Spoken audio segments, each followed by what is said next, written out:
અમરેલી વડિયાના હનુમાન ખીચડિયાથી શંકાસ્પદ દૂધના ટેન્કરનો મામલો।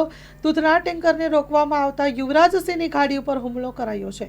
હુમલામાં ગાડીના કાચ તોડી સાથેના મિત્ર અને ડ્રાઈવરને પણ માર મારવામાં આવેલ છે। હુમલામાં ઘાયલ થયેલ ડ્રાઈવર જેતપુરની સરકારી હોસ્પિટલમાં સારવાર હેઠળ છે। હોસ્પિટલમાં 24 કલાક થયા છતાં કોઈ સારવાર નહીં મળતા હોસ્પિટલમાં સીટી સ્કેન મશીન પણ જોવા નથી મળ્યા, ત્યારે ઉગ્ર માંગ કરી છે।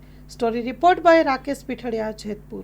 ખાસ કરીને ગુજરાતની અંદર જે સફેદ દૂધનો જે કાળો બજાર ચાલતી હતી એ કાળા બજારને ઉજાગર કરવા માટે હનુમાન ખીજડીયાથી જે દૂધ ભરી અને અરવલ્લી બાયર તરફ જે જતું હતું ત્યાં ખાસ કરીને વડિયા જે છે ગામ ત્યાં એક ટેન્કર જે જતું હતું એનો ફોટોગ્રાફ અમારા દ્વારા લેવામાં આવ્યો હતો।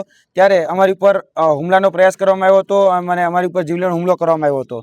તેને લઈને આજે પોલીસ સ્ટેશનની અંદર ફરિયાદ નોંધાવવા પણ અમે જઈ રહ્યા છીએ અને આ જે દૂધ પકડાયું હતું એ દૂધ કેમિકલ યુક્ત હતું। તેના માટે પ્રાથમિક તપાસ માટે અમે FSSAના અધિકારીને ત્યારબાદ મામલતદારને અને અહીંના એસપીને મેં જાણ કરેલી હતી અને એ અધિકારીઓ આવ્યા હતા અને આનો પ્રાથમિક રિપોર્ટ જે છે દૂધનો એ આવી ગયો છે અને એ દૂધનો જે પ્રાથમિક રિપોર્ટ છે તેની અંદર બીફ ટેલો, તેની સાથે સાથે લાડ, તેની સાથે સાથે ડિટર્જન્ટ, તેની સાથે સાથે યુરિયા જેવા અલગ અલગ કેમિકલોના માધ્યમથી આ દૂધ બનાવવામાં આવતું હતું અને 10,000 લીટરનું જે ટેન્કર જે હનુમાન ખીજડીયાથી લઈ અને બાયડ સુધી ઠલવવા જતું હતું તેનો અમે પર્દાફાશ કર્યો છે।